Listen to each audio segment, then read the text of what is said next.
राधे राधे प्यारे भक्तों, जीवन एक ऐसी पाठशाला है जहां हर दिन हमें एक नया पाठ सीखने को मिलता है।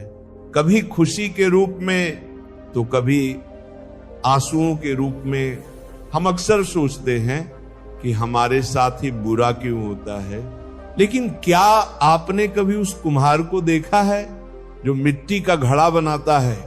वह मिट्टी को बाहर से जोर जोर से थपथपाता है, उसे मारता है, लेकिन उसी समय उसका एक हाथ अंदर से मिट्टी को सहारा भी दे रहा होता है।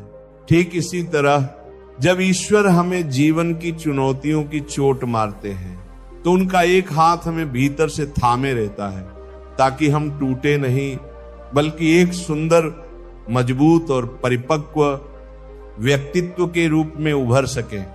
इसलिए जब भी जीवन में मुश्किलें आए तो ये मत कहिए कि मेरे साथ बुरा हो रहा है, बल्कि ये सोचिए कि मेरा निर्माण हो रहा है। जो व्यक्ति अपनी परिस्थितियों को समझकर शांत रहता है वह उस गहरे समुद्र की तरह बन जाता है जिसकी सतह पर लहरें तो बहुत होती हैं, लेकिन गहराई में केवल शांति होती है। समुद्र को सुखाने की ताकत किसी में नहीं होती। वैसे ही दुनिया की कोई भी नकारात्मकता आपके मन की शांति को नहीं छीन सकती जब तक आप स्वयं उसे अनुमति ना दें। याद रखिए, वह तूफान जो आपकी चिड़िया का घोंसला उजाड़ गया, वो वास्तव में आपको उस जहरीले सांप से बचाने आया था जो आपकी जड़ों में छिपा था। ईश्वर की योजना हमेशा हमारी समझ से परे होती है, पर वह हमेशा हमारे कल्याण के लिए ही होती है। हमें अपनी जिंदगी के फैसले दूसरों की चमक धमक देखकर नहीं, बल्कि अपनी जमीन और अपनी सच्चाई को देखकर लेने चाहिए। दुनिया का स्वभाव है, जब आप सफल होंगे तो वही दुनिया आपके पीछे चलेगी, और जब आप गिरेंगे तो वही दुनिया आप पर हंसेगी। इसीलिए लोगों की बातों को अपने हृदय पर मत लगाइए। जिस दिन आप अपनी खुशी के मालिक खुद बन जाएंगे, उस दिन कोई भी आपको रुला नहीं पाएगा।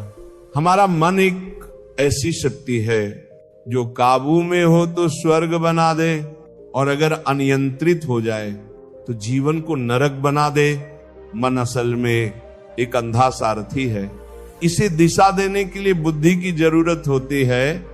यदि आप अपने मन की हर बात मानेंगे तो वह आपको आलस्य, वासना और क्रोध की गहरी खाई में गिरा देगा। लेकिन जब आप बुद्धि से काम लेंगे तो वही मन आपका सबसे वफादार सेवक बन जाएगा। लोग मुर्दे को कंधा देना तो पुण्य समझते हैं, पर जीते जी किसी गिरते हुए इंसान को सहारा देना भूल जाते हैं। अगर हम जीवित रहते हुए एक दूसरे का सम्मान और सहायता करना सीख लें तो ये संसार ही स्वर्ग बन जाए। अपनी बीती हुई गलतियों पर रोने के बजाय उनसे सीखिए और अपने आने वाले कल को बेहतर बनाइए। कल का सूरज आपके लिए नई उम्मीदें लेकर आता है, उसे पुरानी यादों के अंधकार में मत खोने दीजिए। जिंदगी में अकेलापन कोई सजा नहीं, बल्कि खुद से मिलने का एक सुनहरा अवसर है। इस एकांत में आप अपनी कमियों को देख सकते हैं, अपने हुनर को निखार सकते हैं और परमात्मा से सीधे जुड़ सकते हैं। वक्त हमेशा बदलता रहता है। जो आज आपके पास है वह कल किसी और के पास होगा, तो फिर घमंड किस बात का। और जो आज दुख है वह कल सुख में बदल जाएगा, तो फिर निराशा क्यों।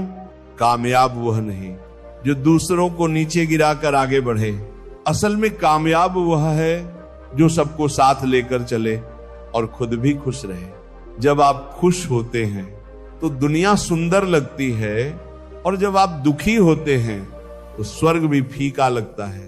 इसलिए अपनी आंतरिक शांति पर काम कीजिए। कर्म का सिद्धांत बहुत सरल और सीधा है। आप जो देंगे वही पाएंगे। यदि आप सम्मान देंगे तो सम्मान मिलेगा, यदि छल करेंगे तो छल ही लौट कर आएगा। कर्म कभी किसी का पीछा नहीं छोड़ते, वे साए की तरह हमारे साथ चलते हैं। जैसे एक बचपन